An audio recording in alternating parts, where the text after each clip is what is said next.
Now, it's not often that an F1 driver comes from New Zealand. In fact, in F1's 70-year history, there have been just 9 Kiwis on the grid, which, statistically speaking, means that 1 in every 9 Kiwi drivers wins the World Drivers' Championship, which is pretty good odds if you ask me. The most recent driver to come out of New Zealand is Brendon Hartley, and although I've built this channel on being unnecessarily offensive towards underperforming drivers, I'm really struggling to say much about him. Sadly, Brendon Hartley's short-lived F1 career was pretty forgettable, especially given that his Wikipedia page spans the width of the English Channel. Part of the reason his career was so forgettable was to do with the fact that he was driving for Toro Rosso, so he was forever in the shadow of Red Bull and he rarely got any media attention aside from when he either crashed or suffered a breakdown. So what happened to Brendon Hartley? Did F1 fail him or did he fail himself? Sit tight and let me tell you why I believe he was the unluckiest driver of the 21st century. Brendon Hartley was born on the 10th of November 1989 in Palmerston North, New Zealand. According to Wikipedia, his family were well integrated within motorsport, but I beg to differ, seeing as when I googled his father Brian's name during my research, it brought up the website for a lighting designer, which is about as related to motorsport as Harry is to Prince Charles.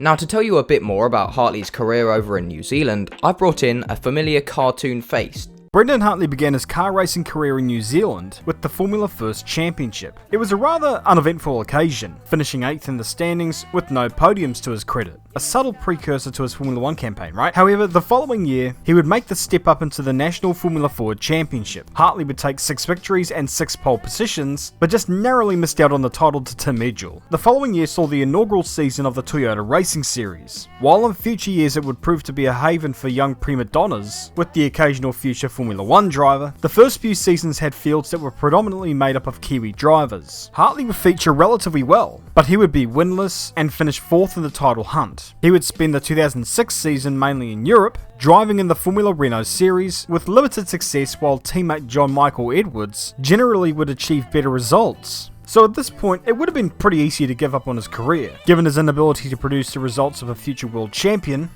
or get a haircut. However, Hartley would prove his critics wrong in the 2007 season when he won the Formula Renault Euro Cup, beating out teammates and fellow Red Bull juniors, Mika Mäki and Jaime Alguersuari. He would also finish 3rd in that year's Italian Formula Renault series, and would finish 4th in the Masters of Formula 3 at Zandvoort. So it was a checkered beginning to his racing career, however more success would follow in the years to come. So for those of you that have been living under a rock for the past year and a bit, that was Josh Revel.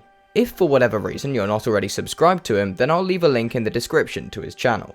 As Josh has already described, Hartley didn't have the smoothest start to his career, but neither did a lot of current F1 drivers, and that didn't stop them, did it? Following on from this, start, the next logical step would be to move to the international scene. 2008 was another average year for Hartley, where he took part in multiple single-seater series, amassing a best championship position of 3rd in the British F3 Championship. He also picked up a podium in the Macau Grand Prix, spurred on by his recent appointment as a Toro Rosso employee. And now, from here on in, I'm only going to focus on Brendon Hartley's endeavours in top-tier motorsport, as this is where it gets a little rough for him. After failing to acquire a super license in time for the first few races of the season, he would have to sit out his duties, meaning David Coulthard had to step in to take his place. He finally got his license approved in April 2009, and thus he made his debut as a reserve driver for both Toro Rosso and Red Bull in the 2009 Spanish Grand Prix, making him the first Kiwi to be considered an F1 driver since Mike Thackwell, all the way back in 1984. He remained in this position for half a season, when, deciding he wasn't content with just being a test driver, he made the move back to the Junior Series in a bid to get noticed by other F1 teams, which went about as successfully as one of Donald Trump's lawsuits. Red Bull brought in the aforementioned Jaime Alguersuari to fill in the void left by Hartley's departure, and he duly got promoted to a full-time race seat, following Sebastian Bourdais' retirement from Toro Rosso. Now, if I'm completely honest here, DJ Squires didn't have the best half-season either,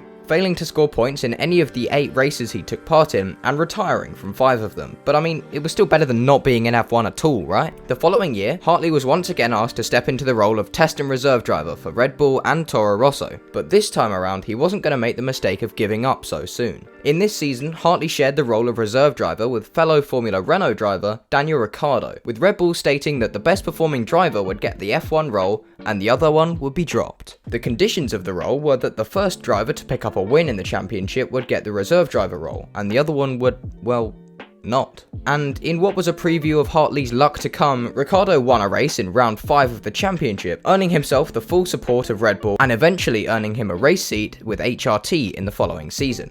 So while Ricciardo was proving his worth in F1, his ex-teammate Hartley was left searching for new opportunities to get back into the sport he so desperately wanted to enter. After another troublesome year in which he failed to complete the 24 Hours of Le Mans, it was looking increasingly unlikely that Hartley would ever make it to F1 as anything more than a reserve driver. So maybe F1 just wasn't his thing, eh? In the next 4 years, Hartley really made his mark in motorsport by winning the 24 Hours of Le Mans once and the World Endurance Championship twice, by which point Toro Rosso decided that they wanted him back and signed him as a test and reserve driver in 2017. And now, for someone who's spent so long waiting for his F1 call-up, you'd expect his F1 debut to be a historic moment, but it just wasn't. Granted, he was driving a car less reliable than Delta Airlines, but still, in the times that his car didn't spontaneously combust, he was hardly setting the world alight with his qualifying or race pace. Come 2018, Toro Rosso needed 2 new drivers following the firing of Danny Kvyat and Carlos Sainz's move to Renault, and this would finally open up the opportunity for Brendon Hartley to be a full-time F1 driver. And although Hartley had shown hints of pace in his junior career, F1 was a whole different ballgame.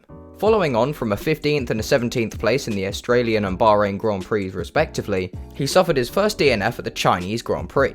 On lap 31 of the race, his teammate Pierre Gasly rear-ended him into the hairpin, caused by an apparent miscommunication between the teams, which sounds a little sus to me, but what do I know, eh? This accident meant that Gasly suffered a 10-second time penalty, but Hartley came off worse with a gearbox failure on lap 52. The next race got off to a tragic start, with Hartley failing to meet the 107% threshold to qualify for the race, missing out on the time by a full 10 seconds due to a puncture. In the race, however, Hartley proved his worth by climbing from 19th on the grid to 10th at the checkered flag, earning him his first World Championship point. Now, at first, this might seem like Hartley had a pretty good start to the season given his machinery, but his teammate Pierre Gasly had already managed a 4th place finish in just the second race of the season. Hartley then suffered a series of incidents and breakdowns in the middle half of the season, the worst of which came at the Canadian Grand Prix, where Lance Stroll failed to spot the 2-meter wide bright blue race car to his left. Yeah, I know, I don't buy it either. This lapse of judgment led to Hartley's car being launched into orbit before landing back on the ground with 2 fewer wheels than he started off with. Over the rest of the season, Hartley picked up 3 more points, ultimately finishing the season with just 4,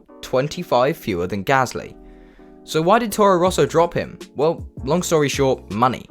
Hartley's uncanny ability to be in the wrong place at the wrong time meant that he ended up costing his team over 4 million New Zealand dollars in damages, leaving Putin's long-lost cousin, Franz Tost, no choice other than to drop him from the team and bring in another victim of the Red Bull Junior program, Alex Albon. So that pretty much sums up Hartley's racing career. He was in all of the wrong places at all the wrong times. Many people, including myself, believe that Hartley should have got a second chance to prove himself at Toro Rosso, but they had other ideas apparently. I mean, sure, he was 30 years old and thus he only had a few more years left in his peak, but it was pretty clear to see that he had potential, and who's to say that he wouldn't have been able to deliver in F1 if he had longer. As of 2019, Brendon Hartley is the Ferrari test and simulator driver, working through the night on race weekends in order to find the perfect strategies, or, in Scuderia Ferrari's case, find the worst strategies. But yeah, that's basically all there is to it. Hartley was, and still is, a talented driver, but his bad luck and inability to cope under the pressure of Formula 1 eventually led to the end of his career. Oh yeah, and he's just won the 24 Hours of Le Mans again.